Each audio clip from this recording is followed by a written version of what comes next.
Frankie, how was that fight for you? What was that build up like from the inside? It's a funny thing. It's a fight everyone wants to talk about. Well, the second fight everyone wants to talk about. Mm-hmm. The first fight is the one I don't like to talk about. It's because, and I'm going to talk about it though, Thank you. because it was a nightmare. It was the most horrible thing that ever happened to me. I got to backtrack for a moment. Is how I was coming up in the beginning. Me and Davila were kind of rivals. I was undefeated. He was undefeated. I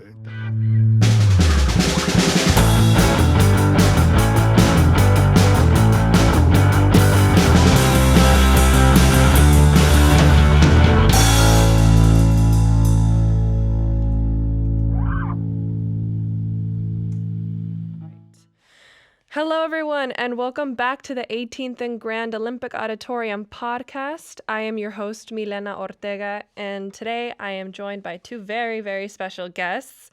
I am joined today by Gene Aguilera, boxing historian, author, and one of the curators of La Plaza's 18th and Grand Olympic Auditorium exhibition.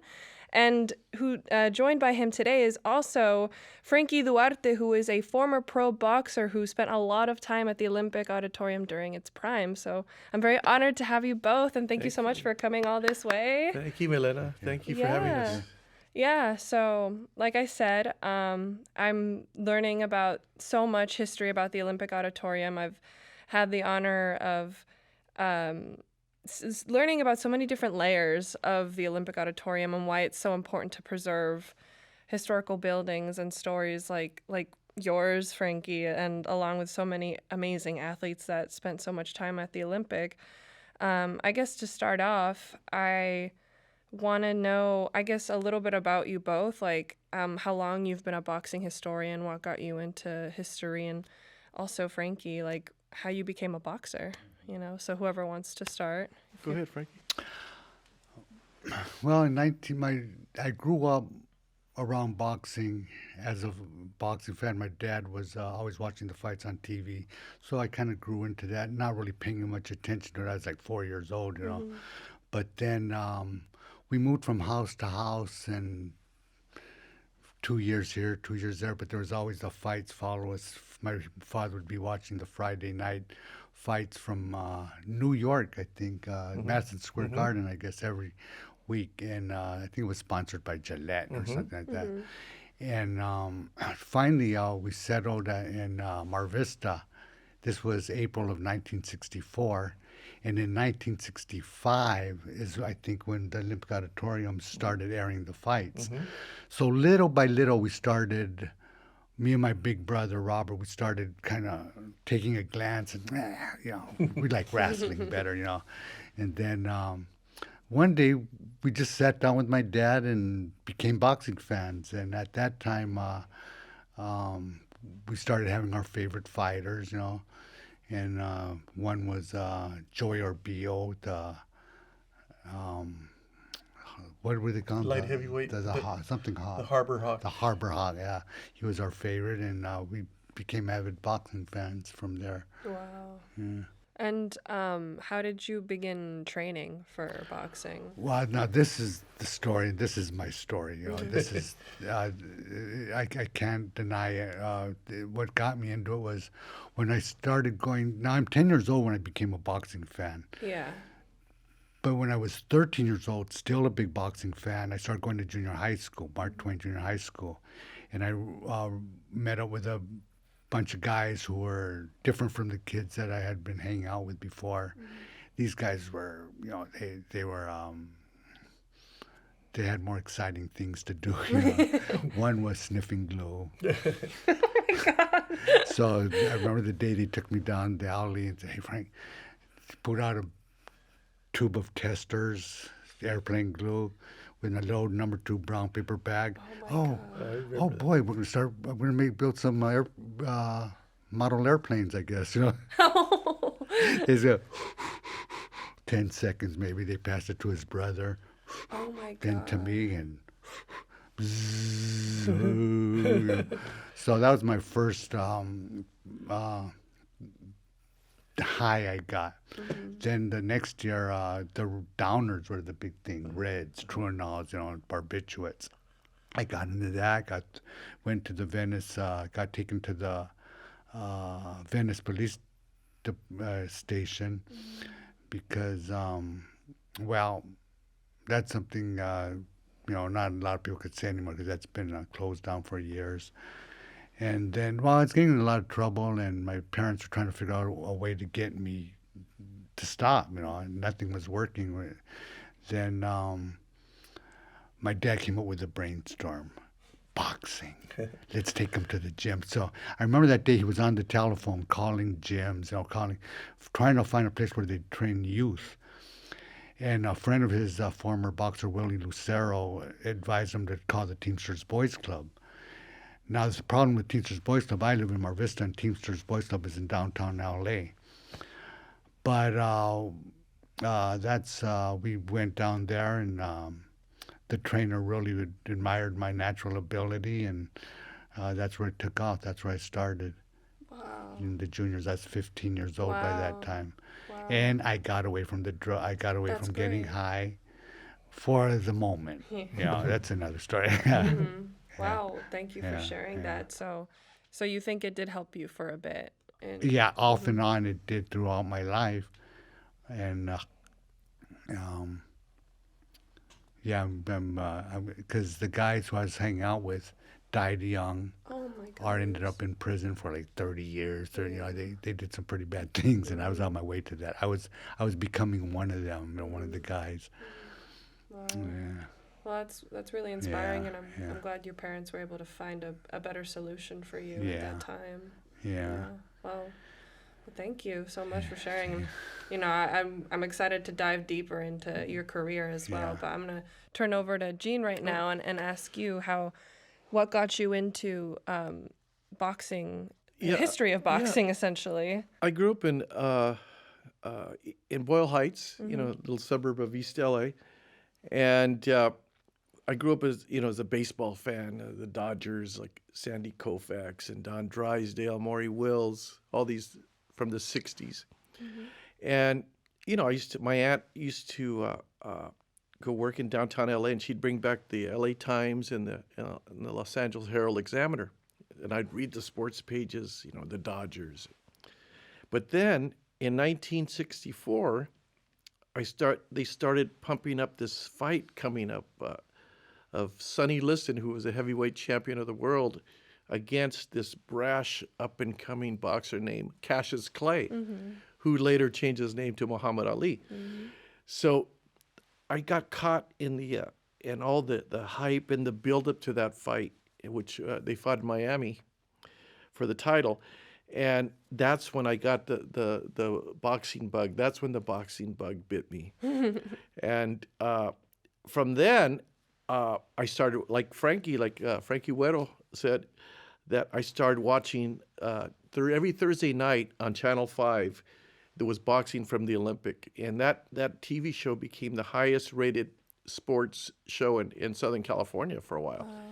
And Eileen Eaton was a promoter there, the first female promoter in boxing history to have weekly cards every Thursday night. Yeah. On Wednesday, she would have roller derby. Thursday would be boxing, and Friday would be wrestling. And so, it was just the Olympic Auditorium was like the buzz epicenter of downtown Los Angeles, and it was right on the outskirts of downtown LA, right on the shadow of the 10 freeway, which I still pass the Olympic Auditorium all the time, on the 10 freeway, and I always look over there and I say, there she is, a place that was so big starting in the 40s. It was built in 1925, but in the 40s when it had like a renaissance with Enrique Bolaños and Manuel Ortiz. The 50s had Art Aragon, the original Golden Boy, and then the 60s had Mondo Ramos. So that I started watching like Frankie, Mondo Ramos, Raul Rojas, who was Frankie's idols, and also the Maravilla kid, Ruben Navarro. So I started watching TV, and the Olympic was only like 4 miles away from where we lived in East LA, Boyle Heights. So I would beg my uncle, take me. And he didn't like boxing too much, as much as I did, but he took me to see wrestling one night. And that was exciting. Just to be in that place was just blew my mind. It was a dark, it was danky, but it was exciting, And and to end the story, how I got into boxing, eventually a friend of mine named Jojo Torres, he was a trainer to Ruben Olivares. He introduced me to Ruben Olivares, who became a great Hall of Fame champion, 4-time champion of the world. He never fought at the Olympic because he was too big. He always fought at the Forum. There was 18,000 people at the Forum and 10,000 at the Olympic. But Jojo introduced me to Ruben Olivares, and I can explain later in our interview here, the extent how I got into it. But that's how I got into it in the beginning. Yeah. So every time, I have these conversations about what the Olympic was like.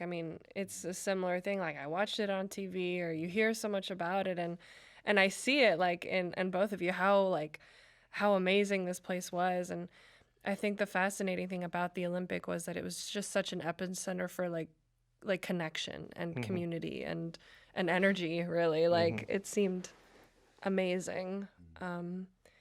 But yeah, that's awesome. Did you ever think about doing boxing yourself, or was it always just learning about it? Milena, I love the sport. I went to the Main Street gym a lot because, see, I went to USC, and we were living in Boyle Heights, and I went to USC, and my car broke down one time on the 110 freeway. I had a 66 Volkswagen Bug, blew the engine on the freeway. And so I started taking the bus, the 47 line to downtown, and then I would transfer over to USC. So I would stop, and then I'd go into the Main Street gym, which is another big component in the history of boxing in Los Angeles. And so I'd go to the Main Street gym, and I saw Jojo Torres there, the trainer, Ruben Olivares, Pepino Cuevas, Carlos Zarate, Alfonso Zamora, Lupe Pintor, Frankie Duarte, Alberto Davila, Danny Little Red Lopez, Bobby Chacon, on and on. They were all there. Carlos Palomino. They were all there. And so I met everybody, and I became friends with everybody, and I'm still friends with all those people that I just named today. And so, but I'd go up there, and I would never spar, but I would jump rope and hit the speed bag and the heavy bag. I would, train a little bit, not heavy. But to answer your question, I never was a fighter, but I would love the sport. I love the history of it, and the personalities of guys like Frankie Duarte. And I would see him at the gym. Then I would go see him fight at the Olympic Auditorium. Yeah. And they would give these posters away. They're like this, and in fact, we have many at the exhibit right now. Your poster when you fought Davila, and so I call them the floating head posters, and they're worth a lot of money now. They're so cool. Yeah, they're so cool. They're just a floating head because there's just a head, and then beautiful font, Duarte versus Davila, D-Day. It's just so exciting times to be a boxing fan in Los Angeles. Yeah, that's what it seems like. It seemed like such a, I don't know. It feels exciting. I think about me, my excitement today is seeing blockbuster movies, and I can see how that's similar to back then, seeing Frankie versus Davila, and it's these were it felt like an end game, a battle, and that's the fascinating thing about boxing and wrestling was for me is the idea of creating stories out of these fights, which I think is really amazing. That's, to me, the build-up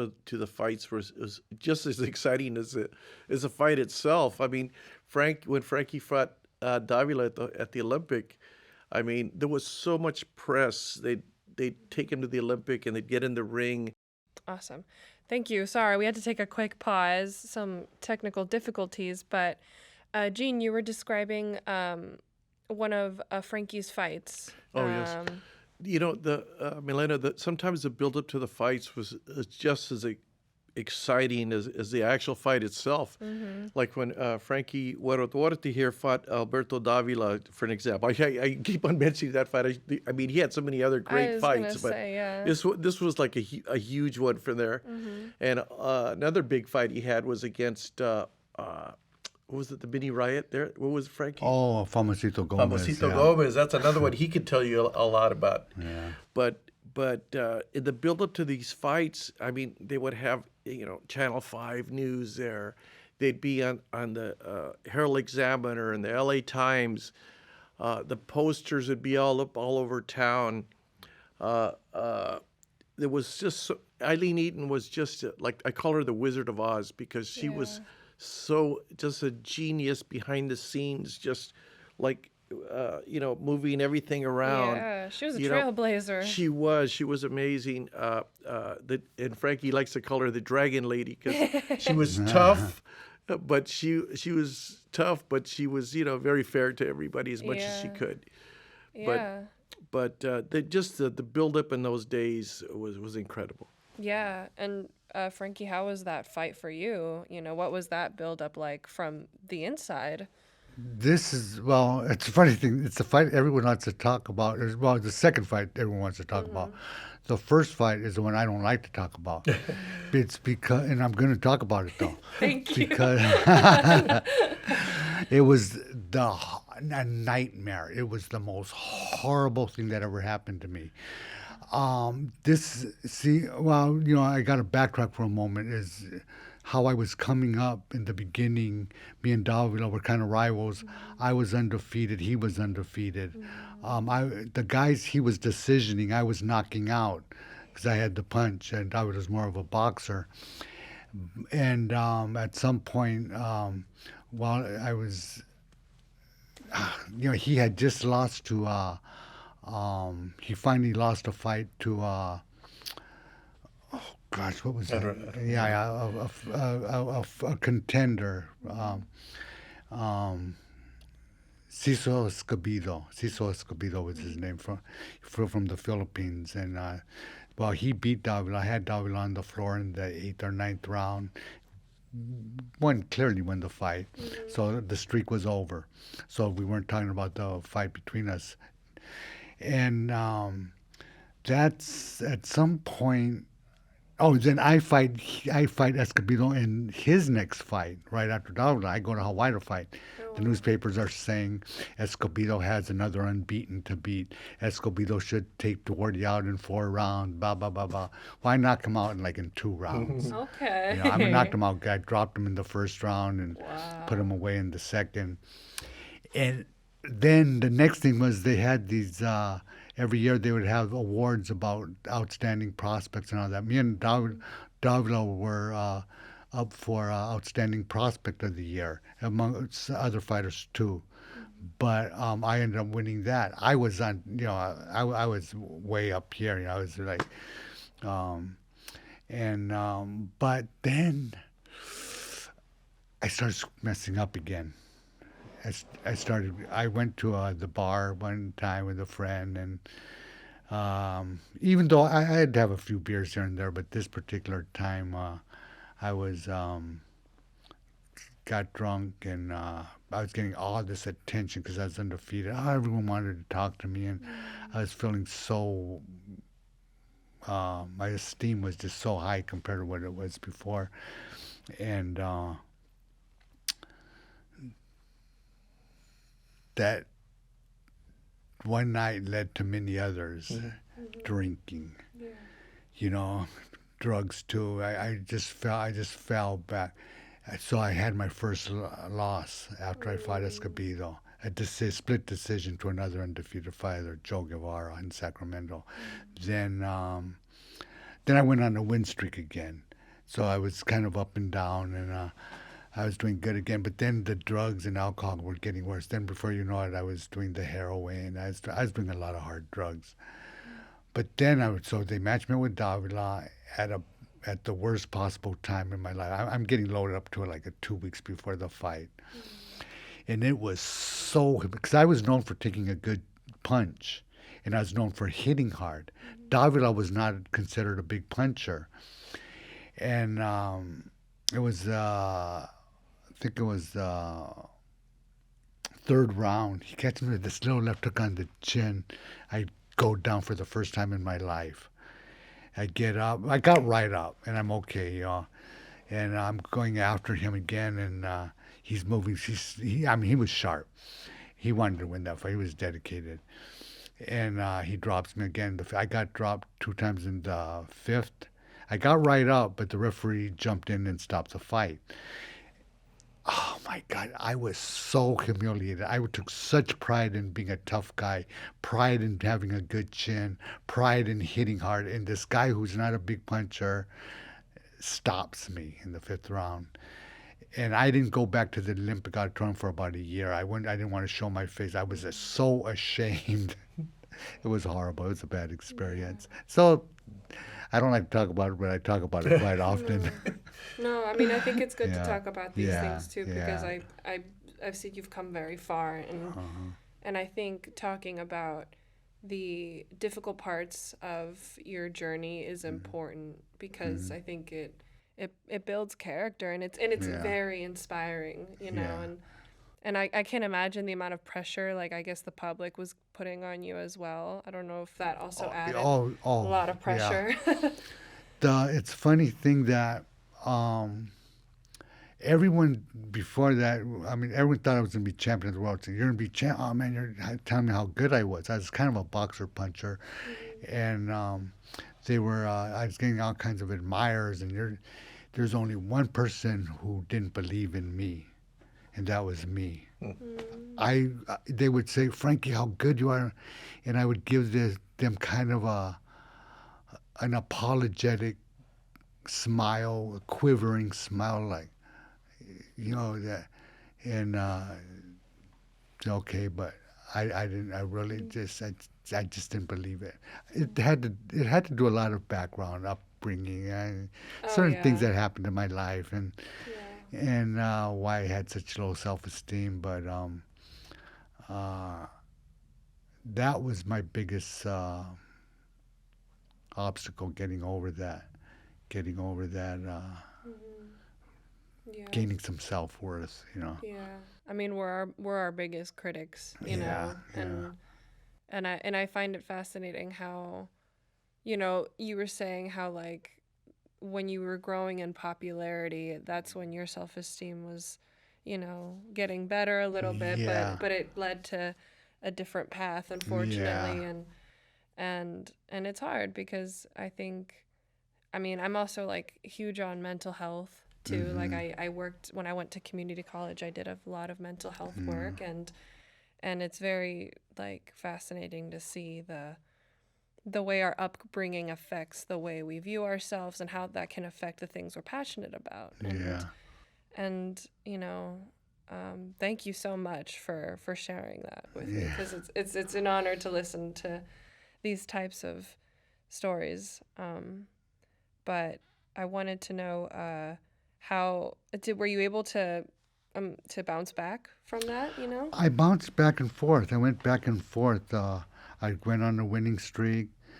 Then my next, the Famosito fight. Yes. The one he was You got to talking hear about. this story because it's one of the famous stories at the Olympic Auditorium I wrote about that fight in my third book also.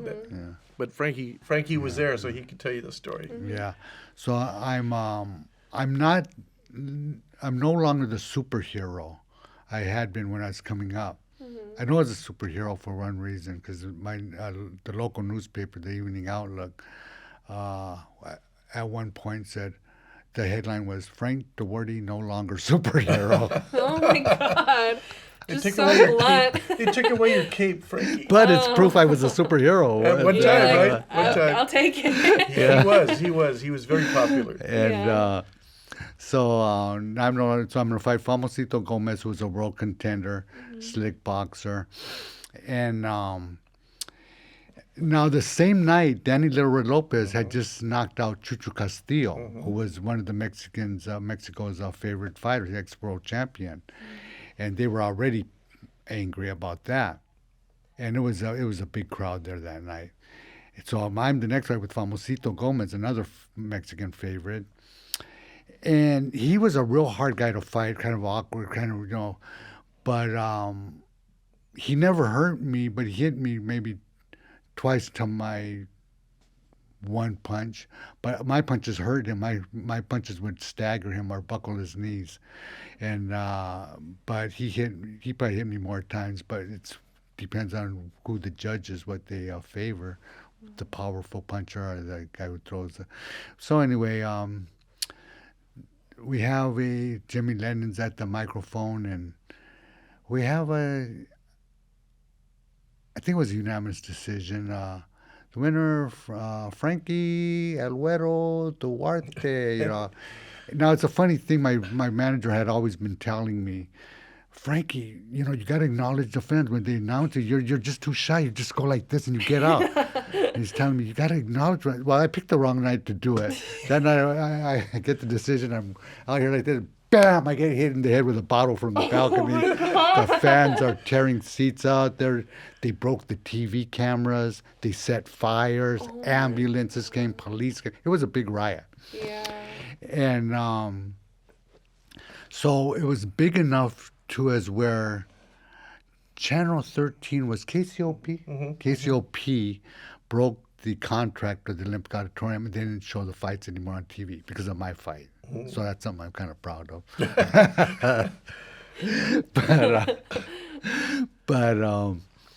So we did have the rematch. A lot of people say, even my friends said, I don't know about that first fight. I think it could have gone either way. That's their way of saying it. They thought I lost the first fight. Mm-hmm. But you won the second fight. Mm-hmm. Because I was really on him. I got tired at the end, but they gave it to him by unanimous decision. And so the biggest story behind that fight is the riot itself. Yeah. It was in the newspapers, and I remember one sports writer put a little comical part in that article. In the article, he says that his manager thought I was going crazy because with bottles flying, fires being set, the TV cameras broken, people fighting. Frank Duarte asked me if I could spare a dime, and she says, "What do you want a dime for?" I want to call my girlfriend and tell her I won. Oh my God! That was in the newspaper. It was kind of funny. Oh my God, that's so funny. And the title of that little article was, "Buddy, can you spare a dime?" These newspaper journalists are getting very clever with you. Yeah. Yes. Wow. Yeah. That's so funny.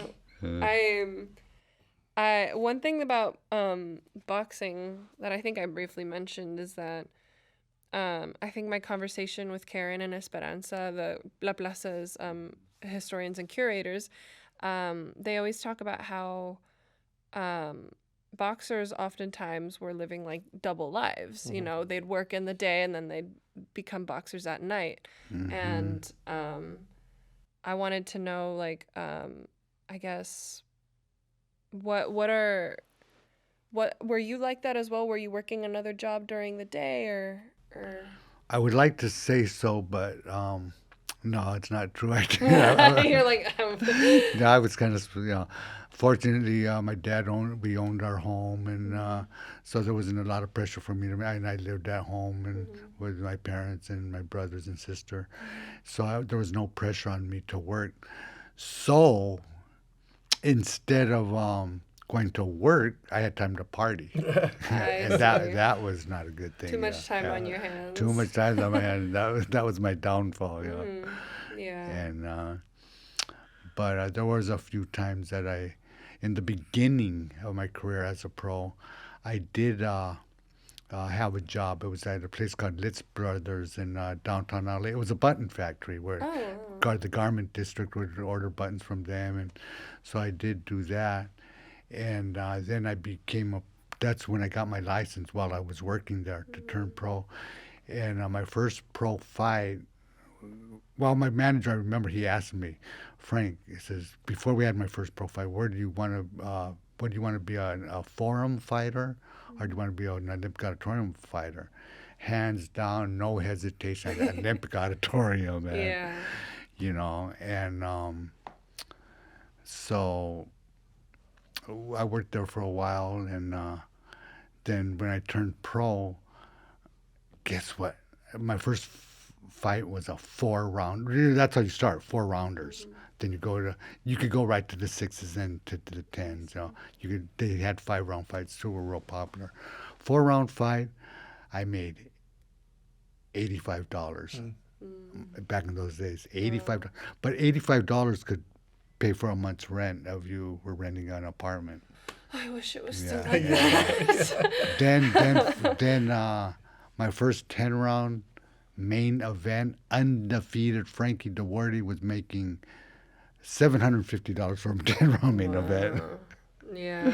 But you could buy nearly a year's worth of pay rent for. Yeah. But I wasn't renting no place. I was still living at home. I mean, you were making a lot of money, even more then. Yeah. A lot of money to party with. Yeah. Unfortunately. Yeah. Wow. So, Gene. Yes. Going back to this idea of everyday heroes becoming boxers. In the documentary and in the exhibition, there's a lot of talk of Art Aragon and Enrique Bolaños. Bolaños, right? Bolaños. Yes. And I'd love to hear about how it was for you. Did you also place I think Enrique Bolaños was the role model for a lot of Mexican Americans in LA, and then Art Aragon was the charming playboy. Yes. You know? Yes. So I mean, did you often do that as well when growing up, seeing these boxers? The Enrique Bolaños against Art Aragon, that was before my time, but I did study it, for my books, especially my first book, which I have that fight in there, because it was a very important fight in the history of boxing, Mexican American boxing in Los Angeles. Bolaños was like Frankie said, he was a superhero in Los Angeles during the 40s. Yes. That was World War II, zoot suits, pachucos, khakis. Enrique was the man. He would, I have it in my book where I got it from this interview that he did. When he would pull up to the Olympic Auditorium to fight on fight night, he would see the people lined up around the corner and all the way to the back, from the ticket office. And he goes, my God, they're here to see me. He goes, I better fight today. I better fight good tonight because, there's a lot of people here and I have to entertain them. But he was huge hero. He was originally from Mexico, but he came to LA, at a very young age as a teenager and became very successful. Never was a world champion. He fought 3 times for the world championship at Wrigley Field against Ike Williams. Ike Williams was a tough guy from Trenton, New Jersey, and Enrique just could not turn the trick against the great champ Ike Williams. So here's Enrique, the ring idol of LA of Mexican Americans. So in 1951, he signs to fight Art Aragon, the Golden Boy, and Aragon was cocky. He dated Marilyn Monroe, Jane Mansfield, Mamie Van Doren, all the top beautiful starlets of the day. And when Aragon fought, the Dodgers were not here yet. The Lakers were not here yet. The Angels were not here yet. Just the Rams was the only team. But so basically, Art Aragon was the only game in town. And so he was, a huge star. So when those guys fought at the Olympic, Aragon won the fight, and Aragon was, more the Hollywood guy against the guy from East LA, basically. Yeah. So, people were very disappointed and saddened that their hero, Enrique Bolaños, got knocked out. Yeah. So, but it was, in another way, it was a passing of the mantle from Enrique to Art.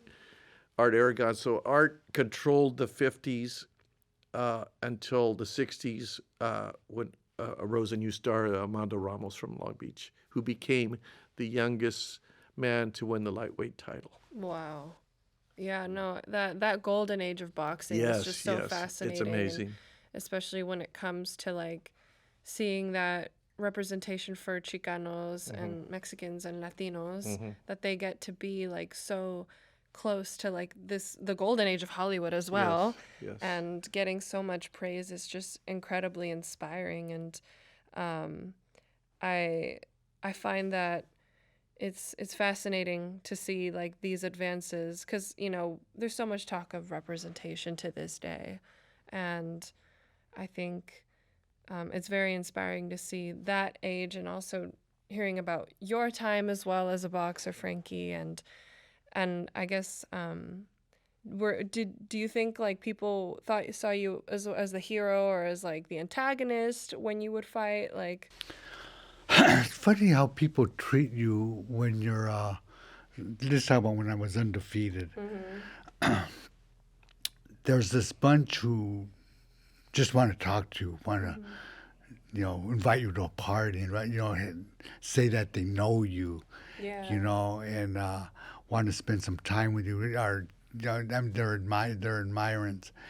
And it's funny that it's actually sad is that the people who you least expect to be jealous of you are the people from your neighborhood, people from your school that you went to, the friends of my girlfriend at that time.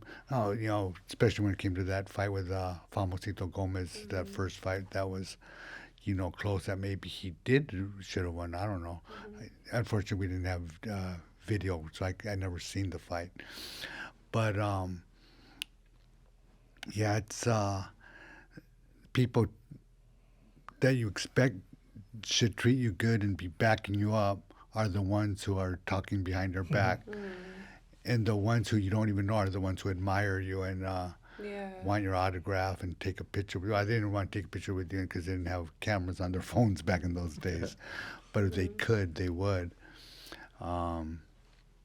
It was a funny, you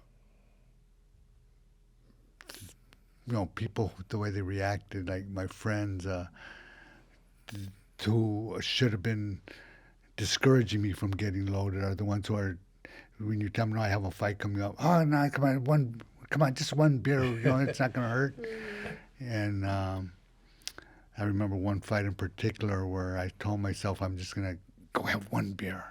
I'm just going to have one, maybe 2 beers at the most. I had a fight coming up in 9 days. Oh my God! Oh my God!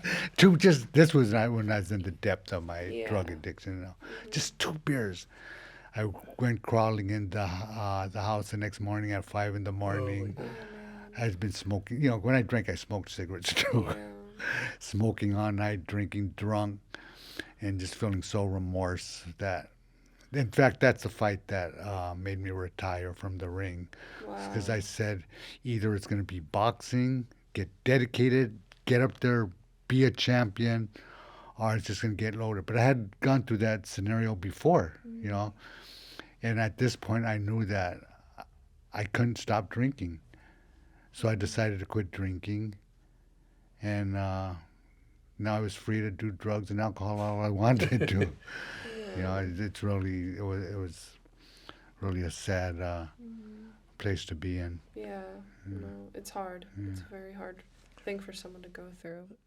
I just wanted to mention that when Frankie did retire, he retired for 5 years, and eventually he made his comeback, and it was with he walked into the gym at Van Nuys, 10 Goose Boxing, and it was a resurrection of Frankie Duarte, because the rise and fall of Frankie Duarte, and he came back again, which is an amazing sports story in Los Angeles. The fact that here's Frankie Duarte again, fighting as a bantamweight still, right? Even when you on the comeback, I made it back to bantamweight. That was bantam or super bantam? Bantamweight. Bantamweight. So he kept the same weight, 118 pounds. He's making his comeback, right? Wow. And the Goosen brothers, he was like the first star of the Goosen brothers. You and Michael Nunn, second to Yeah. none. They take Frankie in this tremendous trajectory upward. He's winning. He's fighting. He's no longer fighting at the Olympic. He's fighting at the Country Club in Reseda. He's fighting at the Forum in Inglewood, and they take him to the championship fight against Bernardo Pinango of Venezuela. Venezuela. Yeah. Venezuela. Is that I'm where half you- Venezuelan. Oh, There you yeah. go. Yes, he fights Bernardo Pinango, and Sylvester Stallone's in the front Oh row. my God. Frankie. That's all we heard. Wow. Frankie. It's on TV. Yeah. And unfortunately, ladies and gentlemen, it was I was there, of course. It was one of the worst decisions I've ever seen, and I write about that in his fights with Pinango in my books. Frankie was robbed. Frankie is the uncrowned champion. He was a world champion that night, and they took it away from him. And it hurt him. It hurt all of us that were Yeah. rooting for Frankie and betting for Frankie. Yeah. But just to tell you the story real quick, Frankie knocked him down, and think in the fourth round. 12th round. You knocked down the 12th. Yeah, 12th. Knocked him down. Sat him on the rope in the 10th. Pinango is fouling Frankie. They even take points away from Pinango. And it's a clear victory for Frankie Duarte as a world champion. And the three judges were from all South American and Central America. I see. The fix was in. They voted for Pinango.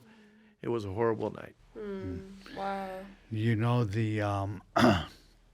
after my last fight, when I fought, I told you about, when I said I couldn't stop, is when I fought Rolando Navarrete, who gave me the fight where I was loaded 9 days before the fight, crawled in, 5 in the morning. I took this beating from Rolando Navarrete.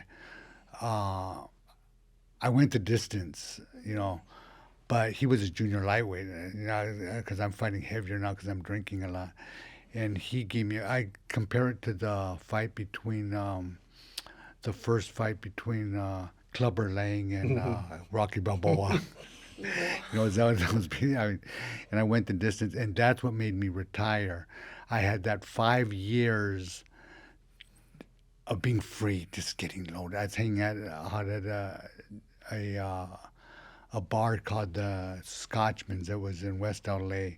A lot of dope addicts, a lot of dope addicts, and I was doing the dope too. And 5 years, just no responsibility, just getting loaded. Finally, my mom kicked me out of the house because things were missing. They're just borrowing. I'll pay her back. I'll pay her back. I swear it was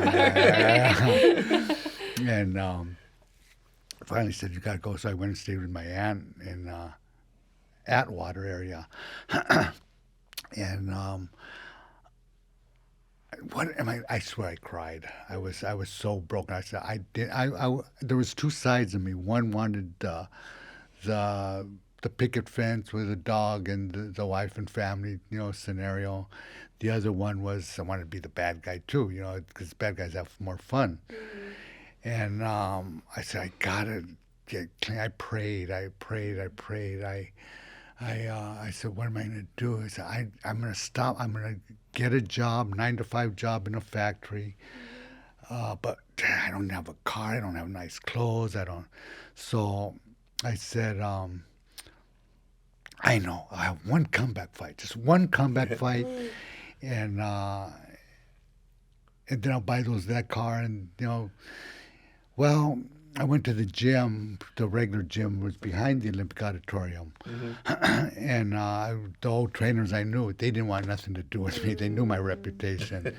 John Cabrera, my ex-manager, says, okay, he'll take me on. He told me, you will fight your way back into shape, which means we're going to use you for the young guy, upcoming fighters. I'm going to make some money on you.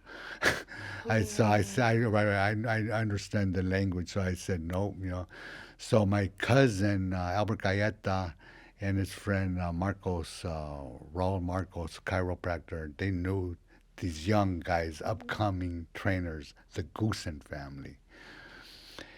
And I go to them, and Joe Goosen has high hope in me right away. He holds the mitts. He says he still has a punch.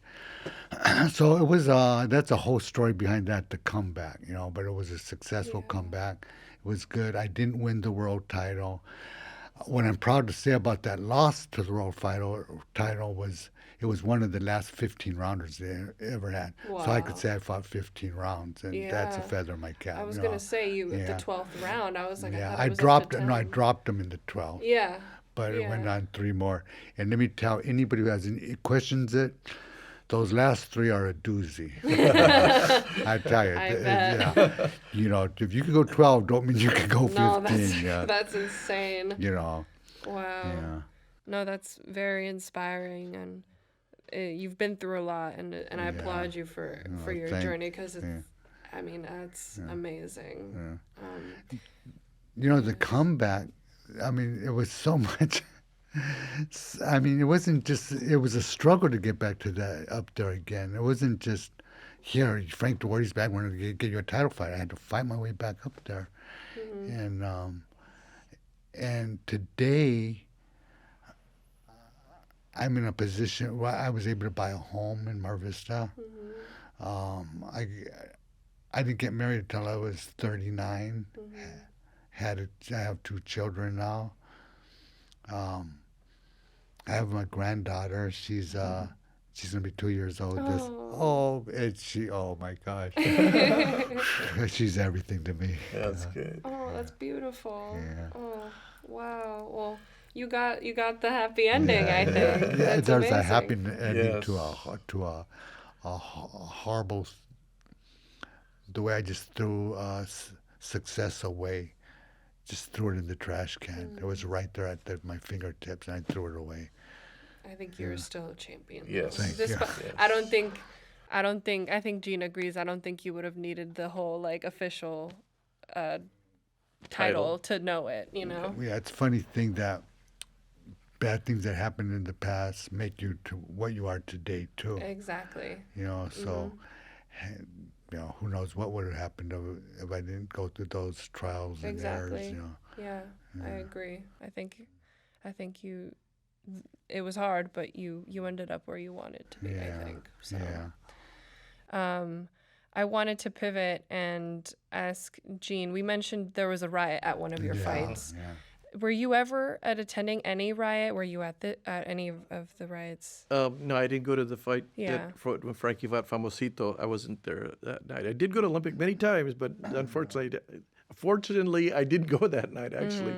Wouldn't want to be involved in that. But going to the Olympic, Milena, was an experience. For me, it was really a place where I grew up. And, I didn't come from money. I had to scrape. The tickets in those days were like $6.50, $5.50, and $4.50, and then the ones at the very top were $3.50. I sat up there many times. I saw the fights. I saw the people throwing the cherry bombs, the fans fighting with each other. But I did like it downstairs. That's where it was. Where all the action was. Where the action was. And when you walked into the Olympic Auditorium, you could. Right in the lobby, you smell the popcorn and the beer and the hot dogs. It had this peculiar, wonderful smell when you walked in there. And then the sweat, and then the cigarette. Everybody smoked in those days. I never took up smoking, but everybody smoked. And above the ring, you could see like a little blue cloud right above the ring that would form right there. People smoking cigars, cigarettes. Yeah. And it was an experience. I really enjoyed going to the Olympic Auditorium. You would see the blue-collar people. Yeah. You'd see the students like me, which I was at that time. You would see the doctors, the businessmen, the realtors, in their ties and everything, dressed very nicely in those days. And then you would see there was one side of there was a mobster side where it was in the fourth. They had the fourth row and the fifth row. I'll never forget that. And they would bet on every fight. So at the end of the fight, both rows would stand up, and then they turn around and face each other, and you'd see the money going back and forth. You know, they smoke guys with the cigars. You wouldn't want to mess with those guys with the hats, the those hats and the trench coats, and they were there, and they were there. Every Thursday they'd bet all the time, and the Olympic was just a place where there were so many different groups of people, and it was like a community gathering space. People would go, like, you would see the poster would be Harbor versus Maravilla. That would be like Raul Rojas against Ruben Navarro, the Maravilla kid. And it would be, you'd see different neighborhoods supporting their boxers. So it was just a great place I was very fortunate to attend and be part of that golden era at that time, and which allowed me to collect so much artifacts and ephemera that was able to made me write my books. Yeah. I saw life there, and I saw death at the Yes. Olympic. I saw it twice, and it did affect me. Let me tell you, I went home. I couldn't sleep that night. It was the first one was Lupa Pintor against Johnny Owen. Owens. Yeah. I was there. Were you there, Frankie? Yeah. Wow. Oh God, that was. So you both were there at that Yes, fight? yes, I was there, and everybody, Lupe Pintor was this tough kid from he was world champion, bantamweight world champion, from Mexico City, and he fought this skinny kid from Wales, Yeah. Johnny Owen. You should watch it on YouTube. I saw it in yeah. the documentary how Yes, he fell. yes, yes. I mean, he fell like I'd never seen anything like that. He fell like in particles, like a puppet, just just in different. Like And dominoes. yeah, and he went down, and they called the ambulance. The ambulance was right outside. They took him away, but on the way out, people are throwing beer at him. And it was it felt horrible because you knew that I didn't think he was going to die. I knew he was very hurt. I never thought he would die, and he died like a couple days later at the hospital.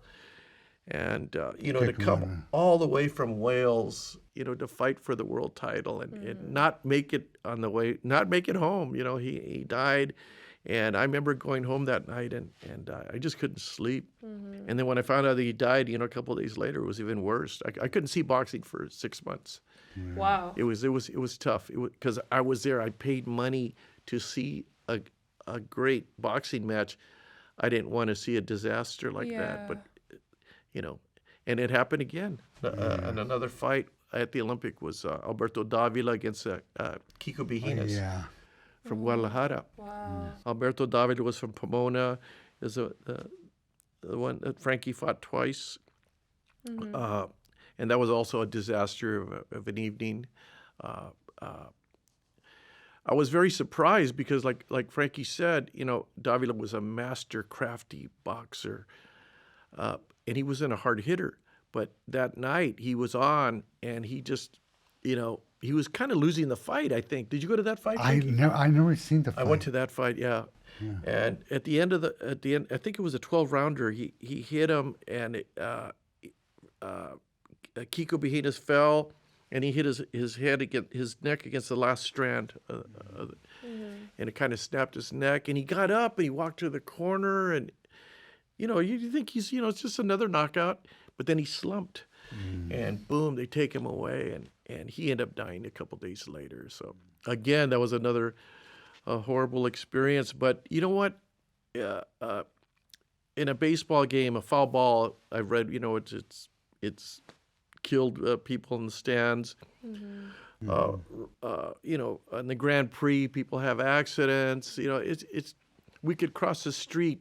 Yeah. And get hit by a truck. So you don't. I don't blame the sport. It's one of the dangers of the sport. Yeah.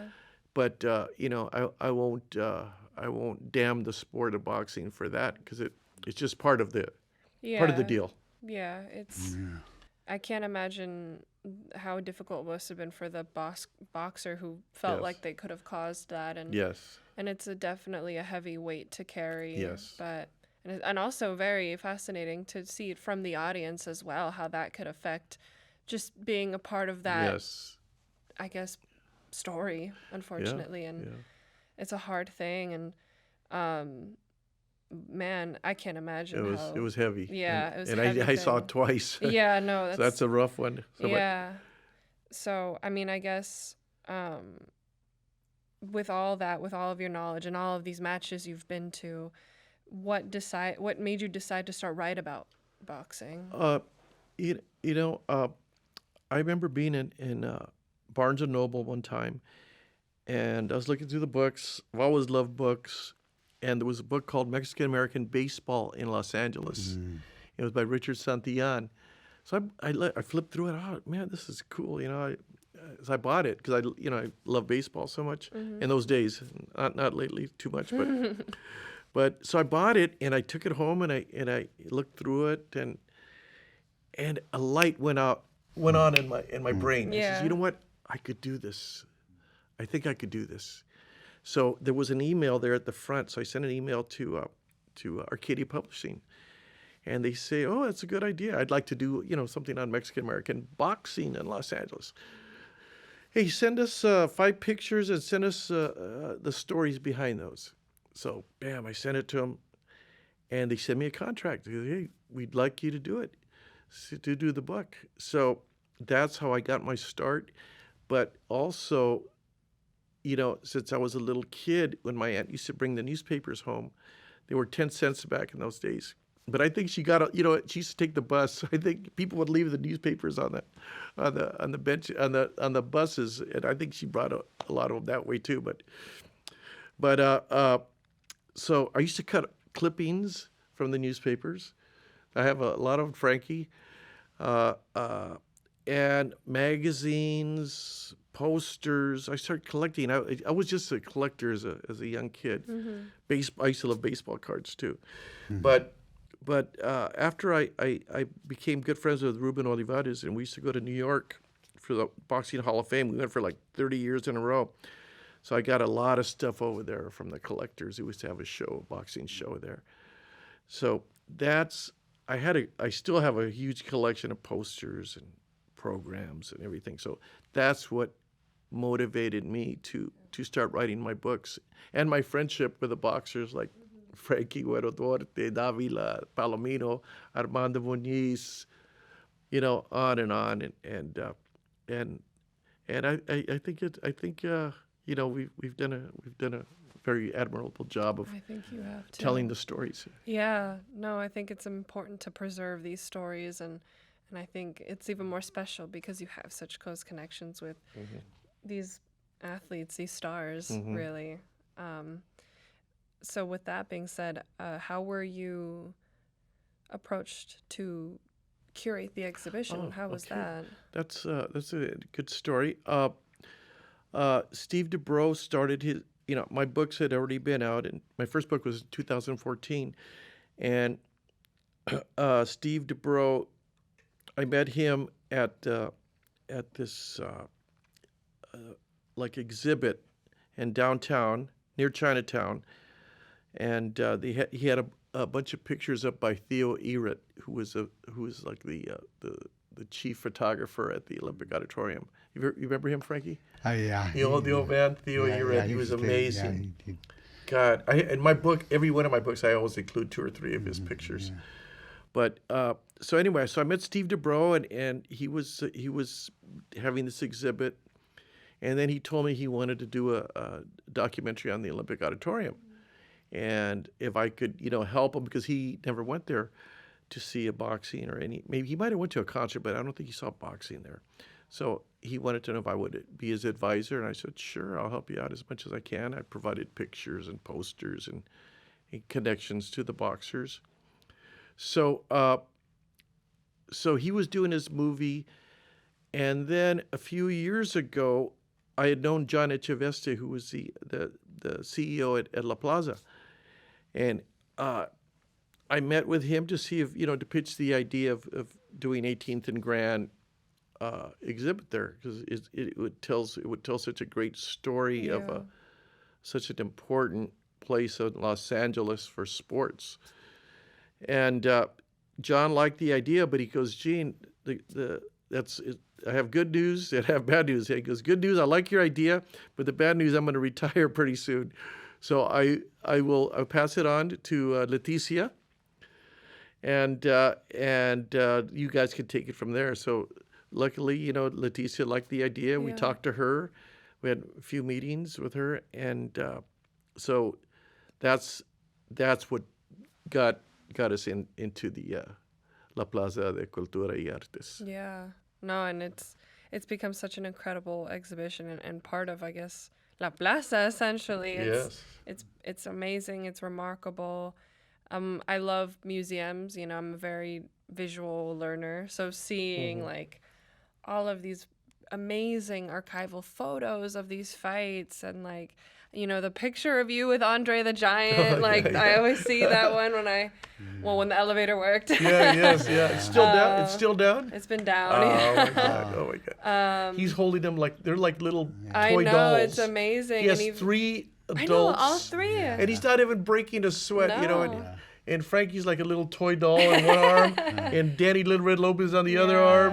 And Zovic Barajas is on his shoulder. And you looked so cool with your aviator glasses. It's so cool. No, it's so many amazing photos that you've all brought together and worked as a team. It's been such a amazing exhibit that I've gotten to learn so much from.